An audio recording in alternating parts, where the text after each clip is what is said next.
What's up, you guys? Welcome back to the channel. It's your boy D-Chins, and in today's video we're going to take a break from the gameplay, from the cinematic stuff, and get into the nitty-gritty of what the 2025 DMZ meta looks like today. Now, if you're still playing DMZ in 2025, you should know that there's a lot of people recommending a lot of guns, a lot of people with their own opinions of what guns are good, what guns are bad, what guns you shouldn't be using, which guns you should be using. You're going to see your favorite streamer rocking this gun, your other favorite streamer is going to be rocking a different gun. But in today's video, we're going to go back to the last update Activision gave us for this game, the last update Infinity Ward gave us for this game, and look at what they left us with. Okay, so we'll get back to this list here in a minute, but let's go over to the patch notes on their website. All right, and you'll see that the last update for the game was on November 1st, right? And MW3 launched shortly after that.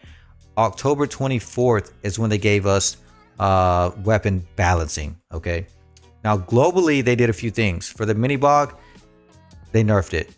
For the Vasniv, they nerfed it.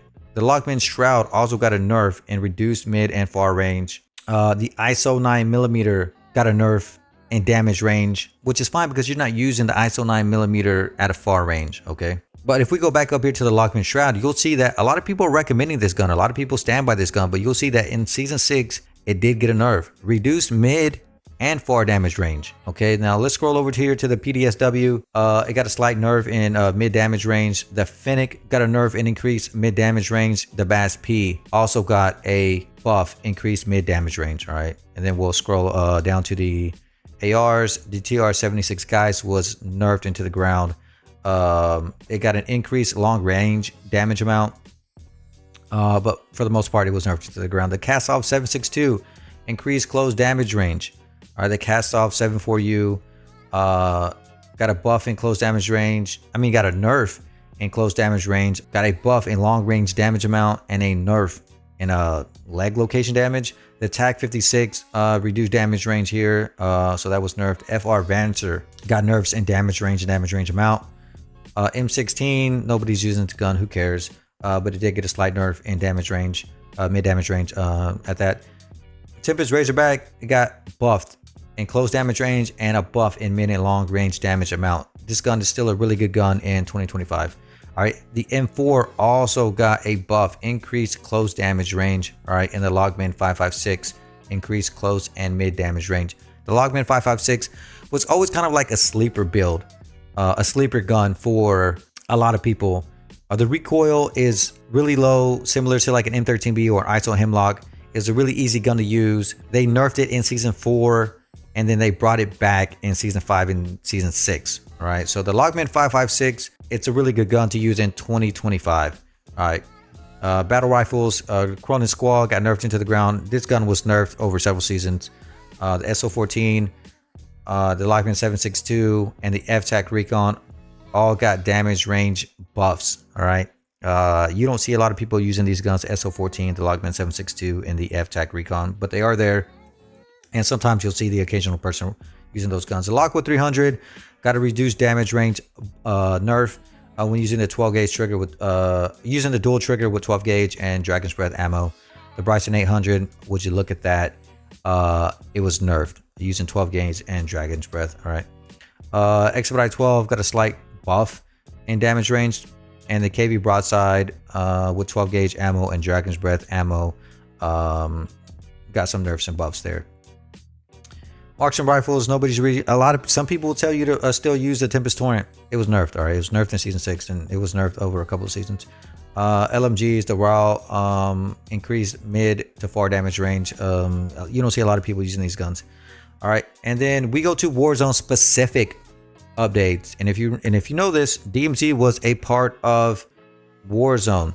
So outside of the global changes, we had some additional changes here in the DMZ mode and Warzone mode of Call of Duty. Cast-Off 762 was nerfed into the ground. The Logman 556 had a head damage multiplier buff. All right, so it's more rewarding using the Logman 556 if you can hit those headshots. TR-76 guys was nerfed into the ground. It's not a good gun to you guys to use guys after this update. Now that doesn't mean it's not a good gun to use at all, because it was a really good gun to use prior to this update. It just got nerfed. Okay, the M13B was nerfed over several seasons. and it continued to get nerfed at the end of season 6. The M4 close mid damage range increase, so got a slight buff in damage range. All right, a Lockwood 300. Everybody knows that this gun is just a nasty gun in 2025. Right, so that was the last update to the meta, to the weapon balancing, and that was October 23rd and 24th. Okay, so with that being said, we'll go to our handy list over here and look at the meta. Now, Who is Immortal kept up with this list and updated this meta as the seasons went on with Call of Duty Warzone DMZ. And this was a final list that was left with us. I mean, I did construct this list back together based on the information that I found, but for the most part, this is a list that we're working out. The absolute meta. These guns are going to shred you no matter what. The ISO 45, the ISO 9mm, the Lockman sub, the Sakin, and the Wrap. Top tier guns. They left us, Infinity Ward left us with a lot of really good guns. The TAC 56, the Razorback, that was recently buffed. The M4 was recently buffed. Okay. The TR 76 Geist is still up here. The Lockman 556. Because of the recent buff, was moved up here in the top tier. Okay. M13C got some buffs, and that's the reason it stays up here. Cast-Off 74U. Cast-Off 762 RPK, Tag V. All of these guns are really good guns to be using in 2025. And then below this, we have average. You'll see people using these guns still. The Cronin Squall, some people still use it. The Finnick, remember, it got some buffs in damage range. Not damage, but damage range. This gun shreds within like 10 meters. A bunch of pistols in here. Let's be honest, not too many people are running around with pistols in DMZ 2025. Sniper rifles, the Victus and the MCPR 300 are pretty much the go-to snipers in 2025, along with the FJX Imperium. These guns here, the Karak, the Tempest Torrent, the Signal 50, I'd probably stay away from those as marksman rifles and sniper rifles as we get to this list. You're going to see the Lockwood 300 in here. It is what it is, guys.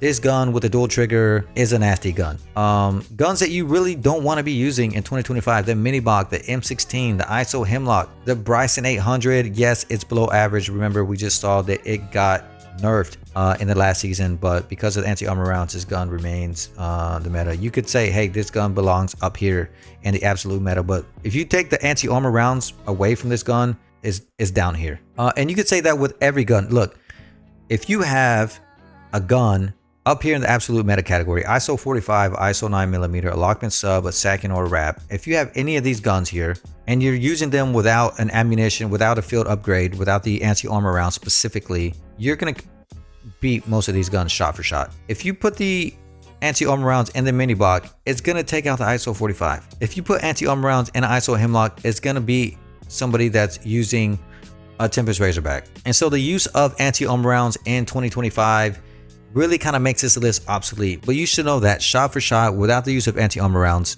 these are the guns that you should be able to depend on as long as you're hitting shots. And I know some people are going to be like, yo, the Lockman Shroud, it's a really, really good gun. They nerfed it. They nerfed it, bro. They nerfed it into the ground. And some people are going to see this list and they're going to want to fight me. But look, I didn't put the list together. I went through several videos of meta changes. I went and read the patch notes, and this list was ultimately compiled by Who is Immortal, who maintained the meta over several seasons that we had with MW2. And if you don't trust me, go ahead and take an EBR and go fight somebody with SO14 and tell me how that works out for you. Okay, go ahead and take an ISO Hemlock and go up against somebody with a M4 and tell me how that works out for you. So now that we went over the patch notes, now that we went over the meta, I'm curious to know what you guys are using in today's DMZ. It's currently March 2025. All right, so it's either the ISO 45, the Vel 46, or the Lockman sub. I'll switch it out depending on how I'm feeling. And for ARs, it's either going to be the M4, the TAC 56, or the Tempest Razorback. And then every now and then you'll see me using the Cast-Off 74U. Do I use any guns in the average category? Let me see here. Not really. I mean, obviously the Victus and the MCPR 300. I'm using those sniper rifles, but I'm not really using these guns. All right, and then you'll see me use the Finnick. If I find it, pick it up, I'll grab it, take it home with me, and then fix it up. These guns here, I just did a video with the ISO Hemlock, a short. If you guys haven't seen that, I was surprised at how well it worked. but the ISO hemlock did have 300 blackout rounds, which is a must if you are going to use that gun. So that's going to be it for today's video. If you found this information helpful, hit the like button. If you really want to show some love, sub to the channel. If you want to see more content like this, sub to the channel, y'all. I'll talk to you guys down in the comment section below. I do plan on making a loadout video to follow up with this so you guys can see how I build a gun. Again, if you're interested in seeing that video, hit the like button and I'll catch you guys in the next one. Peace, y'all.